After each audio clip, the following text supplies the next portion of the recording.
He didn't even have the decency to call. The message hit my screen while I was finishing audit reports. My younger brother's words, soaked in his wife's arrogance, "Don't come to the weekend barbecue. My new wife says you'll make the whole party stink." My parents liked the message before I could blink. A family verdict, a public exile. I stared at the screen for 3 silent seconds, then typed a single word: understood. That was the moment the fracture became final. But it wasn't the breaking that shocked me. It was how calm I felt, how focused. There was a time I protected him. I taught him how to tie his first tie, how to talk his way out of trouble, how to hide fear behind steady breathing. I was the one who stayed awake helping him finish his college applications while he slept. Mom always said he was the delicate one, and I, the older brother, was there to catch whatever he dropped. When he met her, I tried to welcome her. She smiled, but her eyes scanned me like she was cataloging flaws. I dismissed the feeling then. I shouldn't have. The changes were small at first. He stopped visiting, stopped calling, stopped asking for advice.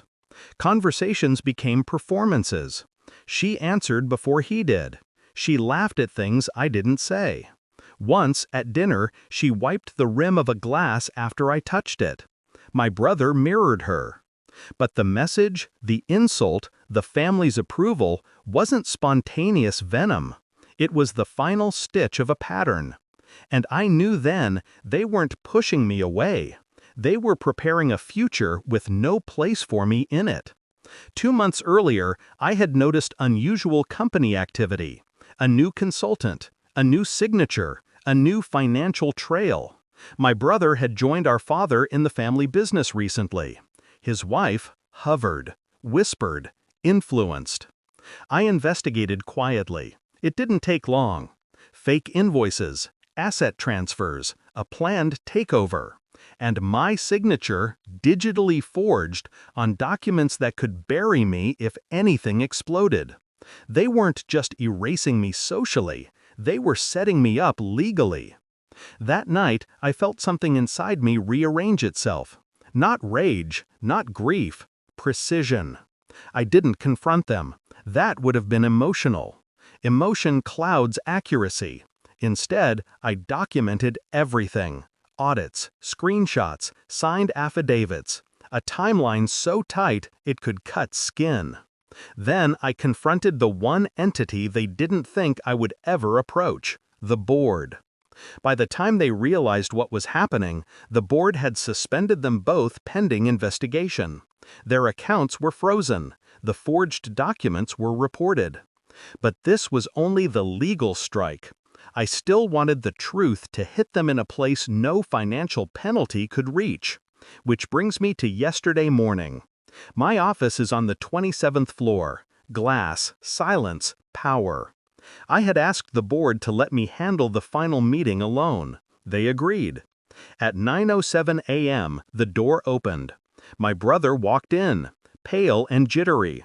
His wife followed, outrage sharpened into her cheekbones. She opened her mouth to spit venom, then froze. Then screamed. Not because of anything violent, not because of anything supernatural, but because of the wall behind me. A floor-to-ceiling screen displaying every document, every forged signature, every transfer she orchestrated, all under her name, her handwriting, her emails, her voice notes. I didn't raise my voice. I didn't stand. I simply tapped a key and the final video played. Her bragging to a friend about pushing the older brother out for good. She screamed again. "My dear," I said softly, "I didn't bring you here to explain. I brought you here to witness." Her knees gave out. My brother looked at me with a horror I had never seen on him. Not anger, not betrayal, recognition. He finally realized I was never the weak one, just the quiet one. Security escorted them out. The board voted unanimously to terminate their involvement. The authorities began formal proceedings within the hour. By sunset, their social circles knew. By midnight, their reputations were shredded. They worked so hard to push me out of the family. They never considered I might rise above it instead. This morning, I sat alone in my office. No anger, no heartbreak, just clarity. Families don't always break with explosions. Sometimes they rot slowly, until cutting them off is the only clean act left. My brother wanted me gone. His wife wanted me humiliated. My parents wanted peace at the cost of my dignity. They all got what they wanted. I left their world behind and built a higher one above it.